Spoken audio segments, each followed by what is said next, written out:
what do you think about Joaquin Niemann's swing? Shout out to Mark Elmerman for posting this great practice swing or swing of him practicing on the range from inside the ropes. It's a killer shot.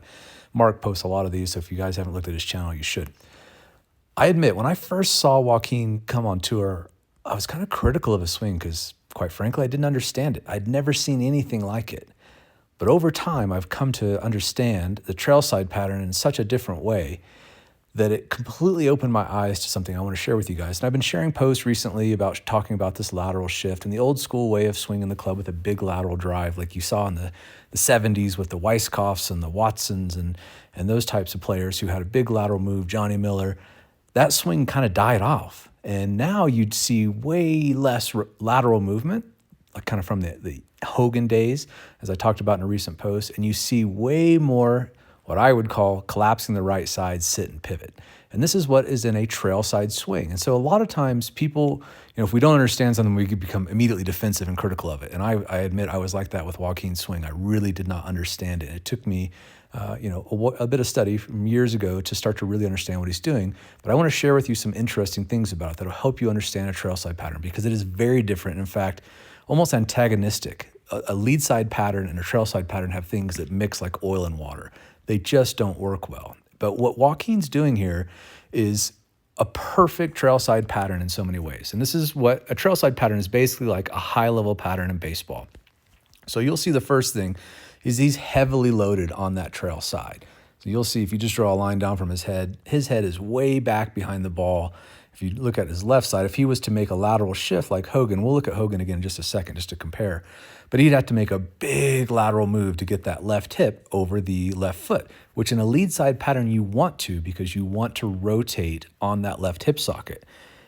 But you're not going to see Joaquin do that. Watch this. Notice how much his head drops. It's massive, and you'll see his left hip never get anywhere near being over that left ankle.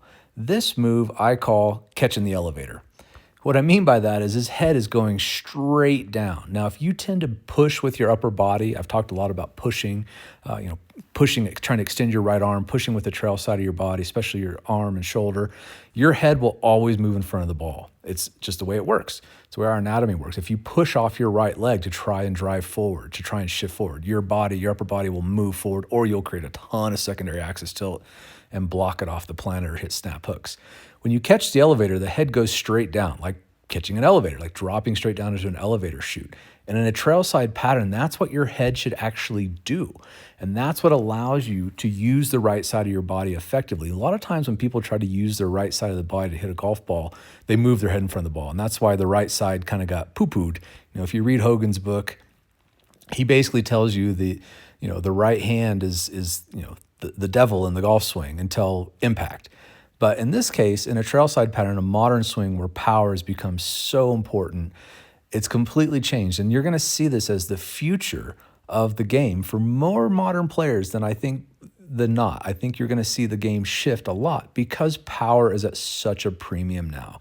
So if you struggle with hitting the ball far with a lead side pattern, it's difficult. It takes years to learn how to swing in a lead side pattern. While I'm talking about that, why don't we pull Hogan up here real quick and we'll just kind of compare him to what you saw there with Joaquin. I'll draw a line on his left ankle and I'll draw a line on the top of his head.